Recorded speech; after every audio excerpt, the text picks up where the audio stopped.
You love Aaron Rodgers. We talked about this at the top of the show. I got stats. You want stats? I can give you stats. Like, whatever. He in his 4 games against the Bears the last 2 seasons, he's averaging 26.3 points per game. He owns the Bears, as we've talked about. All 4 games, he had at least 23 fantasy points, 4 touchdown passes, and 3 of the 4.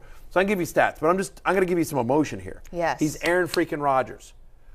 He was embarrassed in week 1. Yes. He's back home at Lambeau. He's playing the Bears, division rival. This game is not only in Lambeau at home against a division rival, but it's on prime time. It's Sunday Night Football right here on NBC and Peacock. Aaron Rodgers in prime time. He's going to get Allen Lazard back. Aaron Rodgers is going to go off. I'm just telling you. Aaron Rodgers is a bad, bad man. There are people you don't bet against. Aaron Rodgers is one of those guys.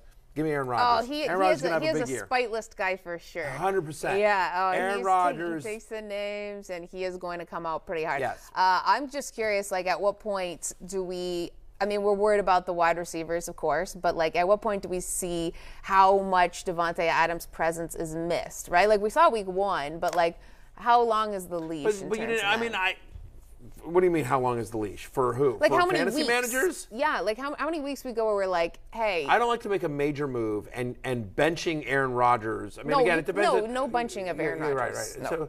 So I'm not sure what you mean by the question. I will say that I don't like to make a major move with my fantasy team until week 4. Now, there's certain times when you can, like, and my column this week, my love-hate column, which is out on NBC Sports App, rotoworld.com, has a whole theme of don't panic. Like, there's a whole don't panic theme to it because it is just 1 week. Again, Aaron Rodgers, week 1 of last season at New Orleans, 1.3 fantasy points. He ended up finishing as a top 4 fantasy quarterback. Keep reminding myself about that. Yeah, I mean, it's 1 week. So I think that he didn't have Lazard last week either. It was a tough matchup against the Vikings. Justin Jefferson had just had a monster game. And again, day. We talked about this on the Monday show, but like I think the narrative around Aaron Rodgers changes somewhat if Christian Watson holds on to that, catches that ball and goes into the end zone. And now you've got like this long touchdown. Half of the games, too, could have just like one thing one way, and we're talking completely different storyline. Okay, you also love Matthew Stafford. I do. I understand, like, listen, tough open to the season Thursday night. Just got his butt kicked by the Bills, but they've had 10 days to think about that. So they've had 10 days to prepare for this game at home against Atlanta. I'm sorry, at Atlanta. The game's in Atlanta. So a homecoming for Matthew Stafford, obviously played his college ball in Georgia, going back to Atlanta. He had 41 pass attempts in week 1, so I'm not worried about the elbow, right? I mean, like, if he threw for over 40 times, he had only one game where he had more than 41 pass attempts last year. So clearly they're okay with the arm. He's thrown over 40. The Rams have the 3rd highest implied team total on the slate. They're 29 points. Again, 10 days to think about this.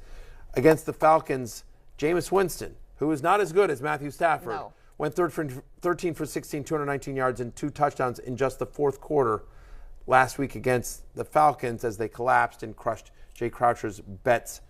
Upset win. He must have put a lot of juice on that one because it's the amount of times he's referenced it a lot. No, but so come off the rest 10 days, I think. It's very different defense he's going up against too. I mean, the Bills versus the Falcons. Very different. So I think this is a get-right game for the Rams offense, especially Matthew Stafford. Yes. Okay, and also perhaps for Derek Carr. As we know, he looked a little uncomfortable, but he has all the weapons at his disposal, and you think that you love him. He's playing Arizona, which is straight trash. I mean, they're dumpster fire. I mean, let's be right. I mean, like, they're awful. Straight trash. I mean, they are. That defense is brutal. I mean, they give 360 yards and 5 touchdowns to Patrick Mahomes, 9.2 yards per attempt. That's the 2nd highest allowed by any defense in week 1. It's the 2nd highest over-under on the slate. It's at 51.5, so we expect a lot of points to be scored here. Derek Carr played 7 games last year in which there were 50 or more points scored, right? Again, the over-under is 51.5. That's what Vegas is setting it at. He averaged over 20 fantasy points per game in games in which the over-under, in games in which there was at least 50 points scored. Derek Carr averaged over 20 fantasy points. Again, the over-under here is 51.5. Yeah, give me Derek Carr in a game in which we expect a lot of points to be thrown when he's facing a bad defense. I think Davante Adams goes off. You think he goes to Davante as much as he did? I do. I mean, he doesn't even need to. It was a 44% target share. If he gets to 35% or 30%, you're still very happy with Davante Adams. But, yeah, we've talked about this. Josh McDaniels, the Raiders head coach, has not had a player like Davante Adams since Randy Moss in 07. Like, he's got a new toy. New toys. at your birthday. You Yeah. play with them until you're bored and you find something else new. Hey, it's Matthew Berry from NBC Sports and RotoWorld.com.